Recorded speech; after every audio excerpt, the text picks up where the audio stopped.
They said it was going to be a normal live broadcast, a routine segment, a clean, polished cultural feature meant to fill a quiet slot on the evening news. A quick talk, a few smiles, a safe story. Nothing special, no controversy, no tension, no history. Just another interview to be forgotten by tomorrow morning. No one expected history to happen that day. No one expected a single conversation to stop time. No one expected silence to fall across millions of screens in different countries, time zones, and living rooms. And no one expected one ordinary-looking moment to expose bias, pride, and truth. Live on air. The red light blinked on, live. A small glow above the camera, easy to miss, but powerful enough to turn words into permanent records. Across studios, phones, laptops, and televisions around the world, people leaned in without knowing why. Some were cooking, some were studying, some were scrolling without paying attention. Yet something invisible pulled them closer. The BBC newsroom was calm, controlled, professional, muted colors, glass walls, soft hums of equipment. Everything looked exactly how a global news network should look. At the center of it all sat James Carter, senior BBC reporter, veteran journalist. Trusted voice, sharp navy suit, perfectly folded pocket square, a confident smile that came from years of being in control of conversations.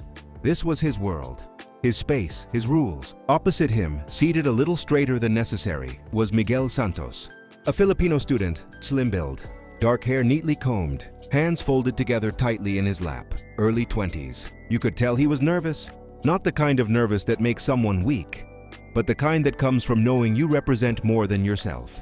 This was his first international interview, his first time sitting under lights this bright, his first time speaking to an audience this large. Miguel had flown thousands of miles from Manila to London after winning an international academic award, a global debate and research competition. Over 50 countries, thousands of applicants. Only one winner, and that winner sat quietly in a chair that suddenly felt much smaller than it looked on screen. The BBC had reached out with interest. They said they wanted to highlight academic excellence. They said they wanted to celebrate global talent.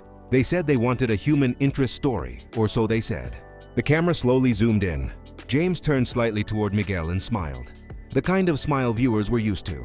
Warm, controlled, neutral. Good evening, he said smoothly. Tonight we're speaking with Miguel Santos from the Philippines, who recently won an international academic award. Miguel nodded politely, his posture respectful. Good evening, sir, he said. Thank you for having me. His accent was Filipino clear, careful, measured. Not rushed, not broken, not unsure. James tilted his head slightly, as if listening closely. Now, Miguel, James continued, many people are surprised to hear students from non-English speaking countries competing at this level. He paused, just long enough for the words to settle. Then he smiled again. Tell us, was English difficult for you growing up? The tone sounded light, almost curious, but something underneath it felt heavy, uncomfortable. Miguel hesitated for half a second. A brief pause, barely noticeable. Well, he said gently, English is one of our official languages in the Philippines. We study it from… James interrupted him with a soft chuckle. A polite interruption, a practiced interruption. Yes, yes, he said, waving his hand casually. But I mean, real English. He leaned back slightly.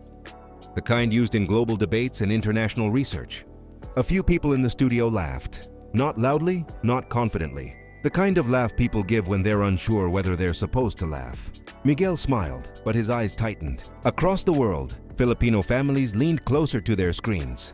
In Manila, in Cebu, in Davao, in small towns and big cities, teachers paused mid-sentence. Chalk stopped moving. Slides froze. Students lowered their phones. Parents stopped folding laundry. Something felt wrong. Not dramatic, not explosive, just wrong. Like hearing a familiar insult dressed in polite words. Miguel cleared his throat softly.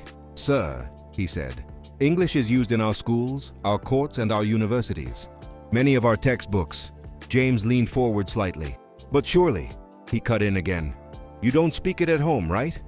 This time the laugh was louder, more confident, more relaxed. The words hung in the air. Not loud, not aggressive, but sharp, like a needle hidden inside silk. Miguel glanced briefly at the camera. Not for approval, not for help, just a glance. Then he looked back at James. Actually, he said calmly, many Filipino families do. James raised an eyebrow, a small gesture, but meaningful. Really? He said. Because some people say Filipino English sounds informal. The word informal landed softly. but it cut deeply. An insult wearing a suit. A judgment hiding behind vocabulary. Social media was waking up. Phones vibrated. Screens lit up. Clips were being recorded. Comments were being typed. Group chats began to buzz. What is he implying? Why is he talking like that? Is this mockery? Why does this feel disrespectful? The interview was no longer background noise. It had become something else. James leaned back in his chair, relaxed. Can you say a few lines from your research paper? He asked. Just so our audience can hear how you present academically. Live, unprepared, on the spot. The request sounded harmless, but the pressure was enormous. Miguel blinked once, then nodded. Yes, sir. He took a breath. A slow one. The kind people take when they know they are stepping into something bigger than themselves. And he began. Miguel spoke slowly at first, carefully choosing each word, then steadily, his voice finding its rhythm, then confidently. He spoke about education inequality, about colonial history, about global power structures and access to opportunity. His words were clear, his grammar precise, his logic sharp. No stumbling, no confusion, no apology. The studio grew quiet. The nervous laughter stopped. The shifting stopped. Even James stopped smiling. Miguel continued. He did not rush. He did not raise his voice. He let the ideas speak for themselves. Every sentence landed. Every pause mattered. When he stopped, the silence felt different. Not awkward, heavy. James blinked twice. Well, he said, forcing a smile. That was impressive. Miguel nodded politely. Thank you. James leaned forward again. But don't you think, he said, that your accent might still hold you back internationally? There it was. The mask slipped. The question that had been waiting underneath everything else. Miguel inhaled deeply. For the first time, he did not smile. Sir, he said, voice calm but firm, may I ask you a question? James hesitated, a fraction of a second. Well, all right. Miguel looked directly into the camera. Not at James, not at the studio, at the world. Do you believe English belongs to one country? The studio froze. James opened his mouth, then closed it. Miguel continued. Because English was brought to my country through history, painful history. His voice remained steady, but we learned it. We mastered it, and we made it our own. His shoulders straightened. English does not belong to Britain anymore, he said. It belongs to the world. A murmur moved through the studio, soft, unplanned, real. James shifted in his seat. But surely, he said, trying to recover, there is a standard. Miguel nodded once.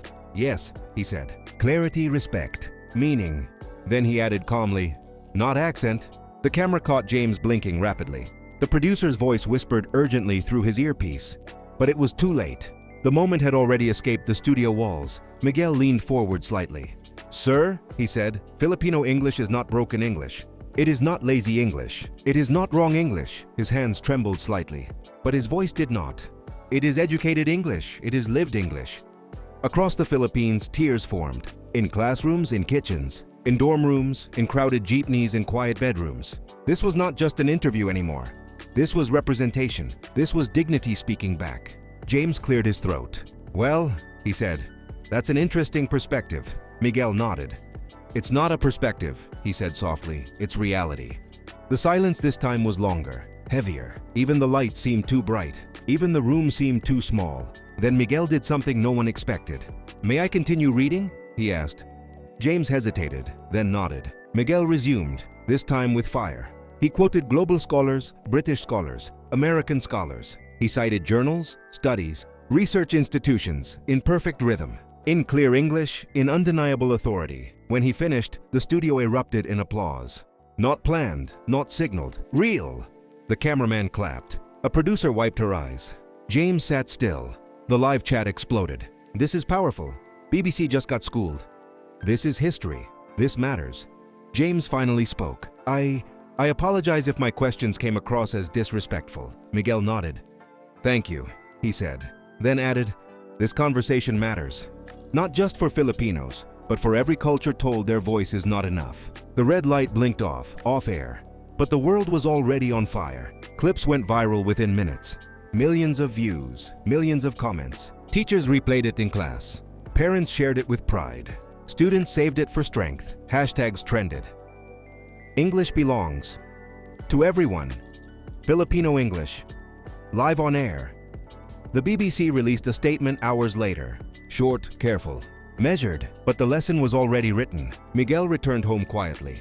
No parade, no noise. He visited his old school, stood in front of students who looked just like he once did, and said one sentence: "Never let anyone tell you your voice is wrong." That interview became more than a moment.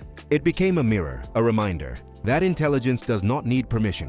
That language does not need approval. That dignity does not need a foreign accent. And somewhere, a reporter learned, live on air, that mockery can turn into humility when truth speaks back.